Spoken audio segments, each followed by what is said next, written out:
Selamat pagi anak-anak. Selamat pagi, Ibu. Selamat pagi, Ibu. Pagi, Ibu. Pagi, baik. Terima kasih.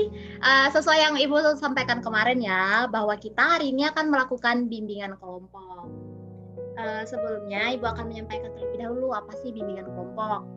Nah, di sini bimbingan kelompok ini Ibu bawa kalian agar nanti kalian bisa bersama-sama membagikan tentang apa masalah dan apa yang kalian rasakan sekarang. Seperti gangguan-gangguan apa sih yang kalian rasakan, misalnya dalam gangguan belajar, gangguan dalam sosial, kalian bisa luangkan di sini karena kita akan melakukan bimbingan kelompok. Perlu diketahui bahwa bimbingan kelompok ini dijamin kerahasiaannya karena di sini sudah ada asas yang dimana di dalam anggota kelompok ini tidak ada yang boleh menceritakan atau membocorkan apa yang kita ceritakan di sini. Seperti itu ya. Seperti misalnya nih, Nak Sigit sama Nak Siti menceritakan masalah teman-temannya ke orang lain. Nah, itu tidak boleh, nanti ada asas-asas hukumnya. Baiknya, Ibu sudah menjelaskan apa tadi bimbingan kelompok. Nah, sekarang kita akan mulai pelaksanaannya. Nah, di sini Ibu tidak perlu menunjuk, Ibu hanya ingin melihat anak-anak yang mana sih yang mau duluan menyampaikan problemanya sekarang. Dipersilakan, nanti Ibu akan bantu. Terima kasih. Silakan raise hand-nya di Zoom ya. Baik, Bu. Saya akan bercerita berkaitan dengan kepribadian saya, yang mana di lingkungan saya itu beragam bahasa. Jadi di sini saya merasa kesulitan berkomunikasi dengan keberagaman yang ada di sekitar saya. Dan adapun juga yang lainnya kesulitan dalam penyesuaian diri dengan teman-teman yang ada di kelas ataupun yang ada di sekitar rumah saya. Mungkin itu, Bu. Saya minta solusinya bagaimana tanggapan cara saya agar bisa menyelesaikan masalah ini. Oke, baik. Kita tampung dulu ya, supaya teman-teman yang lain bisa saling mendiskusikan masalah ini. Baik, selanjutnya yang ingin. Baik, selanjutnya untuk anak-anak yang mau menceritakan atau menyampaikan masalahnya.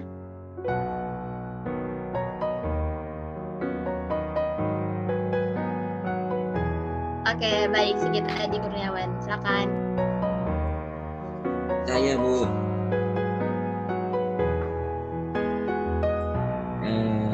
Baik, saya mau bercerita, Bu. Saya punya masalah dalam bidang belajar, yaitu saya sering kurang fokus dalam belajar, Bu. Jadi saya minta bantuannya bagaimana cara agar saya lebih fokus dalam belajar, Bu. Terima kasih, Bu. Oke, baik. Sudah ada dua orang. Di sini ayo kita bahas dua terlebih dahulu. Karena di sini nanti Ibu lupa gitu kan. Jadi harus dibahas dulu yang kedua ini. Oke? Baik, Dina Kamila Rianda nanti ya. Kita akan bahas dua permasalahan ini nanti. Nah, untuk ini ada nggak dari anggota lain yang punya pengalaman sama kayak Fatailah yang susah dalam bersosialisasi seperti itu? Ada nggak yang sama? Kalau ada, bisa di-share ke Patah bagaimana cara kalian buat menghadapi itu. Kalau tidak ada, nanti Ibu akan sampaikan ya, Patah. Nah, di sini Ibu akan menyampaikan cara supaya kita bisa ikut bersosialisasi dengan orang ya. Nah, di sini bukan cuma untuk Patah ya, untuk anak-anak sekalian juga. Selama Ibu sekolah dulu SMA, Ibu itu bercerita dulu. Ibu itu kadang tidak mau aktif, kadang merasa malu, kadang takut mempermalukan diri ini itu. Tapi salah satu kuncinya supaya kamu bisa berbaur, jangan takut mempermalukan diri kamu sendiri. Karena itu tuh merupakan bagian dari satu langkah buat kamu membuktikan bahwa itu kamu berjuang gitu loh, supaya kamu nggak di situ-situ aja. Terus jangan takut gagal, jangan takut mencoba, pokoknya jangan takut. Pokoknya apapun yang terjadi, selama itu positif, terima aja. Misalnya nih kamu udah berusaha buat berbaur sama orang seperti itu, tapi kamu gak rejected dari orang gitu, di reject sama orang, jangan putus asa, nggak boleh putus asa. Next try, kayak coba lagi gitu kan, bisa. Nah, lalu ketika kamu sudah mencoba dan tadi misalnya kamu sudah mempermalukan diri kamu sendiri, dari situ kamu akan belajar, oh salahku di sini, aku bisa belajar lagi ke depannya. Jadi kamu bisa memperbaiki diri kamu. Di sini bisa memberikan bimbingan seperti itu terlebih dahulu. Semoga kata jika ingin dijalankan sesuai saran ibu tadi, bisa dicoba dulu. Kalau ngefek gitu kan, saran yang ibu kasih tadi, selanjutnya ibu akan ngasih kamu bimbingan individual yang bisa membantu kamu. Nah, untuk anak-anak sekalian, bisa juga gunakan ini, bukan hanya patah, tapi juga kalian juga bisa menggunakan ini. Nah, untuk masalah sigit, anak-anak di sini ada nggak yang sama kayak permasalahan sigit susah belajar? Kalau ada silakan ngomong supaya kita bisa bahas sama-sama seperti itu. Siti, Bu. Oh iya, silakan. Baik, Ya, Ardi nanti ya. Mau juga dong dari teman-teman lain kiranya ada yang sama seperti saya. Makasih. Ya, kalau saya itu sama kayak Sigit juga, Ibu. Jadi gimana memecahkan masalahnya? Oke, baik. Di sini kalian permasalahannya masalah belajar ya. Emang ya anak sekarang ini paling susah ya belajar. Misalnya nongkrong aja gitu kan. Misalnya main HP aja gitu kan sampai emaknya marah-marah kan. Nah, Iya, Ibu. yang K-popers nih, yang suka nonton drakor nih kayak gitu. Ya, kayak Ibu juga ya. Ibu itu masa lalu ibu pas waktu SMA, tapi sekarang sudah enggak. Nah, jadi gini, kalian boleh suka, kalian boleh main HP sepuasnya, tapi nanti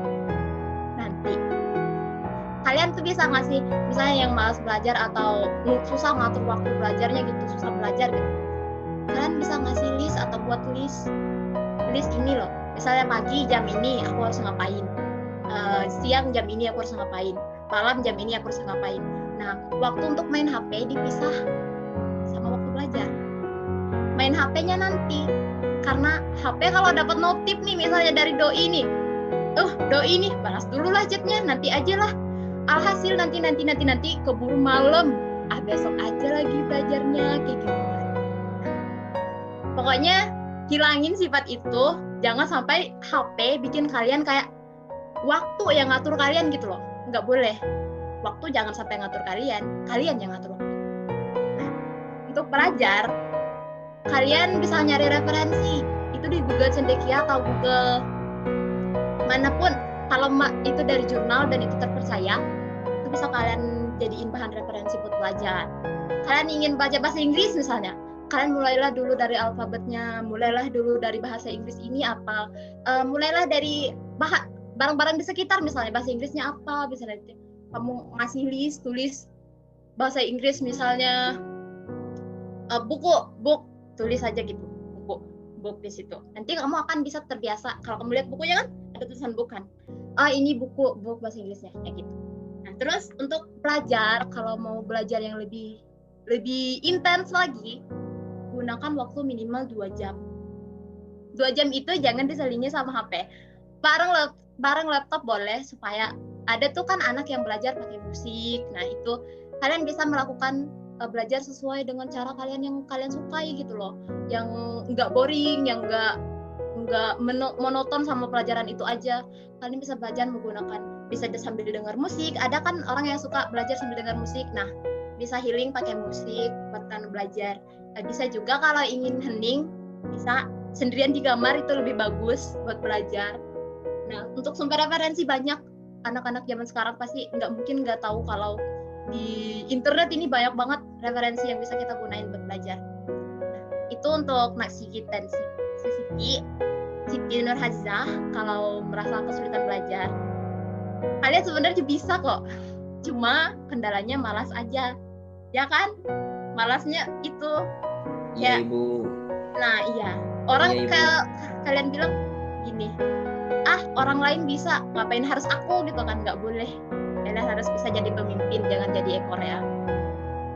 Oke, selanjutnya untuk Nak Sigit, bagaimana bisa diterapkan atau Nak Siti bisa diterapkan? Saya mau nanya lagi, bisa tidak Ibu? Ya. Iya Bu, saya ingin lanjut bertanya Bu. Terkadang saya itu juga kan biasanya ketika mencari referensi atau pembelajaran dari HP itu tanpa sadar saya membuka aplikasi yang lain gitu Bu, kayak Facebook, Instagram, dan lain gitu Bu. Jadi ya itu jadi keterusan gitu Bu. Itu gimana menurut Ibu? Terima kasih Bu. Sebenarnya Ibu tadi ada bahas ini ya, cuma kayaknya kamu belum memperhatikan. Oke, baik, Ibu akan ulang. Untuk hal seperti itu, di HP kamu bisa nonaktifkan notif kan? Bisa Bu. Nah, sebenarnya kalau kamu udah niat tuh, notif apapun di HP kamu nggak akan kegubris gitu. Kamu nggak akan pengen buka ini, buka itu, nggak. Itu berasal dari diri kamu sendiri. Belajar kalau kamu nggak berasal dari diri kamu sendiri. Percuma aja kamu mau nontonin video motivasi supaya nggak ini, supaya nggak main HP, supaya main. Percuma kalau kamu nggak menumbuhkan itu, berkomitmen pada diri kamu sendiri. Saya cuma nggak sadar gitu, bukan ingin mencari referensi pembelajaran gitu, tiba-tiba tanpa sadar membuka yang lain, aplikasi yang lain gitu Bu. Nah iya, jadi itu tuh bukan karena kamu nggak sadar sih, emang nggak sadar, tapi itu sebuah kebiasaanmu, bad habit namanya, kebiasaan kamu.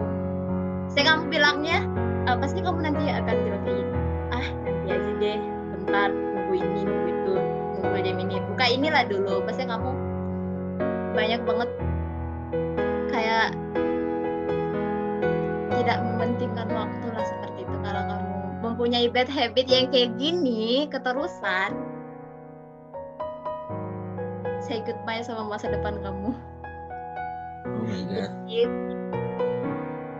Jadi untuk sedikit, kalau sudah ada rasa ingin belajar dan ingin berubah dari bad habit tadi, kamu bisa kok merubahnya, karena itu bukan orang lain yang merubah kamu, tapi dari diri kamu sendiri. Baik Ibu, terima kasih. Selanjutnya untuk anak-anak, bagi yang mau membantu Nak Sigit gitu boleh. Oke, Abdi Nugroho. Ibu Siti boleh bertanya kah? Sebentar ya Siti, Abdi Nugroho terlebih dahulu. Baik Ibu. Saya ingin bercerita aja Bu tentang masalah saya. Nah, saya kan biasanya seseorang yang kadang susah berteman sama orang lain. Jika dihadapkan dengan situasi atau kondisi yang baru, maka saya cenderung lebih susah untuk beradaptasi. Nah, saya tuh mempunyai masalah, kadang suka takut untuk mencoba hal baru, seperti terbayang-bayang akan pengalaman saya yang mungkin ada buruknya jika menghadapi sesuatu yang baru. Nah, jadi bagaimana cara menyelesaikan atau cara supaya saya itu lebih berani lagi untuk mencoba hal yang baru. Itu Bu. Terima kasih. Oke. Untuk anak-anak yang lain, kalau ada yang sama kayak si Abdi atau enggak sama tapi bisa ngasih Abdi cara gitu loh. Cara buat ngatasin apa yang Abdi rasakan sekarang, boleh mengeluarkan suaranya supaya kita saling membantu teman kita ini. Saya Bu. Oke, baik. Dina ingin membantu Abdi. Kalau saya, masalah yang saya hadapi itu sebenarnya perpaduan dari yang dihadapi Pata ya juga dihadapi Abdi. Jadi saya minta sarannya gimana aja gitu. Oke. Tadi Abdi terkaitan dengan kayak anak introvert gitu ya, kalau baru masuk ke lingkungan baru ya? Iya Bu, saya juga Bu. Lebih ke bagaimana cara memecahkan masalahnya aja Bu, sama seperti Abdi Bu. Oke. Baik. Untuk Fatailah, kalau kalau misalnya Pata nih ada pengalaman yang kayak mereka ini, tapi Pata bisa ngehandle masalah itu, bisa berbagi, di sharing pengalamannya buat teman-temannya. Teman yang lain boleh juga mengangkat suara. Oke Siti, silakan. Kita dengar dari Siti dulu ya untuk masalah ini, bisa didiskusikan sama-sama. Oke, silakan Siti.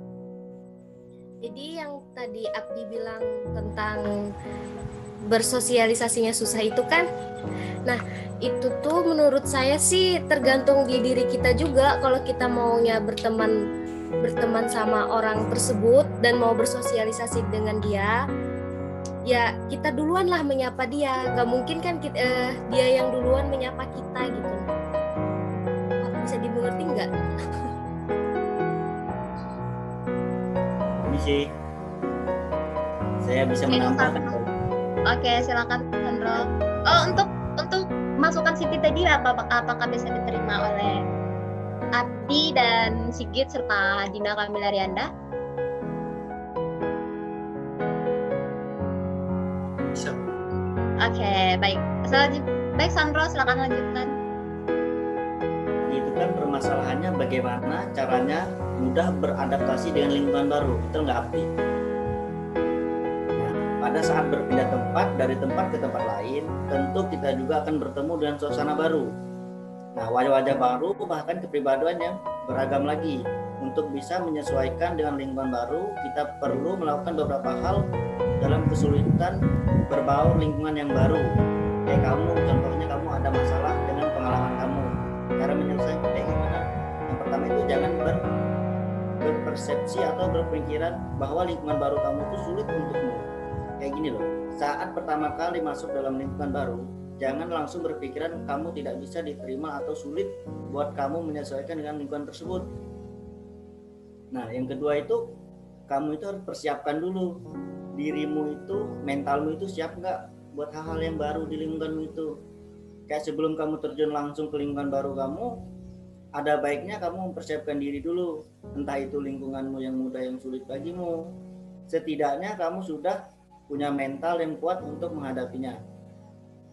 Yang ketiga itu, kamu perlu menghargai setiap perbedaan, termasuk budaya, kebiasaan di tempat baru. Tentunya kalau kebiasaan lama kamu itu pastinya berbeda dengan perumpamannya kamu. Kamu orang Jawa, kamu pindah dari Jawa ke Kalimantan. Tentu di budaya Kalimantan dan budaya Jawa itu berbeda. Jadi minimal kalau kamu pengen beradaptasi dengan lingkungan baru, kamu harus menyesuaikan dengan budaya di sini.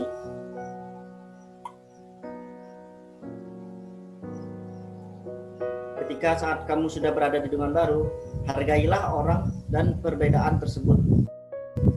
Jika lingkungan sebelum kamu tidak banyak perbedaan budaya atau cara pandang orang lain, jangan membawa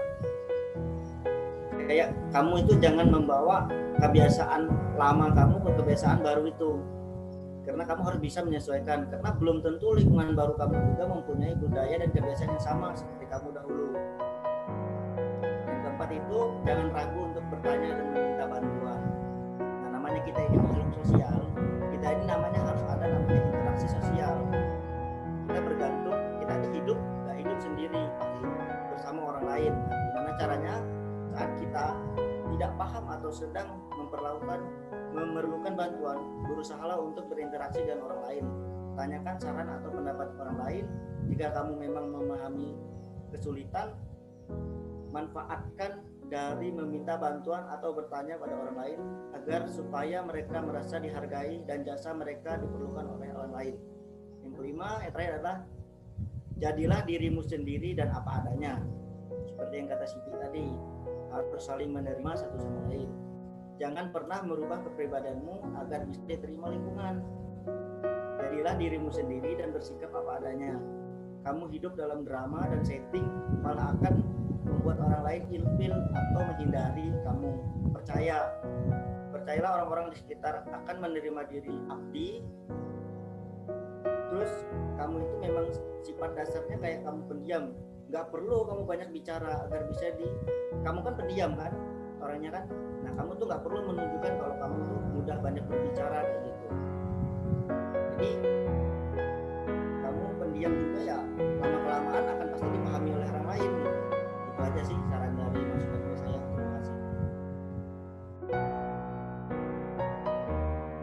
Baik.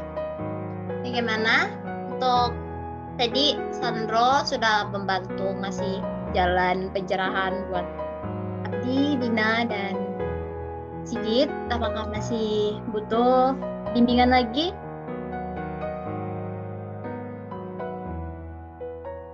Kayaknya sudah cukup, Bu. Oke, baik. Cukup. Oke, di sini ada salah satu konselor kita yang belum menyampaikan apresiasi atau problem yang saya hadapi. Silakan, Mira. Baik Bu, di sini saya ingin menceritakan sebuah masalah ini kayak masalah percintaan Bu. Di sini masalahnya, misalnya, ini sebagai contoh aja ya Bu ya. Saya diberi kayak sebuah kayak kepastian buat seseorang menunggu gitu. Terus seseorang itu menyuruh saya untuk menunggu beberapa tahun lagi. Terus kalau saya telah menunggu selama itu, bisa jadi orang lain itu bisa dengan orang lain lagi. Apakah seharusnya saya harus menunggu selama itu agar saya bisa tetap bersama dia, atau saya harus membuat keputusan saya itu harus seperti apa? Bagaimana Bu kira-kira? Apa yang harus saya lakukan? Oke, baik. Ini paling beda ya. Jadi gini, Vira. Memang di usia kalian memang saatnya gitu kan mencari cinta. Kalau ada cowok yang kayak, Vira kamu mau nggak nunggu aku ini tuh nanti kalau misalnya nih dia iming-imingin sukses terus nikahin kamu, iming-imingin gitu tuh. Kalau emang dia komitmen, ya kamu tunggu aja, tunggu. Tapi kalau orangnya cuma sekedar ngomong doang, kayak sekedar omongan belaka gitu loh, nggak direalisasikan, itu sakitnya di kamu nanti. Kamu udah nunggu orang yang salah. Kamu nunggu dia dengan harapan, oh dia kan udah nyuruh aku ini nih, pastinya aku pasti sama dia. Tapi ternyata dia enggak, dan dia cuma kayak, aku cuma bilang gitu doang kok, enggak ada maksud serius. Nah, itu tuh akan nyakitin kamu, sakitnya di kamu. Pada intinya nih, kalau kamu, ya kalau dari hati kamu memang perasaan nggak bisa dilawan ya. Misalnya kamu suka sama orang, ya aku mau nunggu dia deh, nunggu aja. Memang perasaan nggak bisa dilawan, tapi kadang kamu juga punya ini kan. Jadi kalau si cowok nggak benar-benar komitmen sama kamu, tinggalin aja. Cowok banyak, ikan di laut banyak, cari yang lain. Tapi kalau si cowok emang benar-benar komitmen dan bertanggung jawab, selamat, dia pangeran kamu. Nah, pada intinya di diri kamu sendiri sih, Vira. Kalau kamu mau nunggu dia dan dia baik, ya silakan. Tapi kalau terlihat tanda-tanda dia nggak serius tuh, tanda-tanda kayak omongan belaka, tinggalin aja. Itu sih saran Ibu. Bagaimana? Baik, Ibu. Bisa dipahami. Oke. Sekian ya untuk bimbingan kelompok kita hari ini. Kita akan lanjutkan minggu depan untuk sesi yang lainnya. Terima kasih untuk anak-anak sekalian yang sudah berpartisipasi dalam kegiatan bimbingan ini. Ibu harap apa yang Ibu sampaikan tadi bisa kalian terapkan, bisa bermanfaat buat kalian. Ibu pamit undur diri ya. Selamat siang anak-anak. Siang Ibu. Siang Ibu, terima kasih. Terima kasih, Bu. Arigato.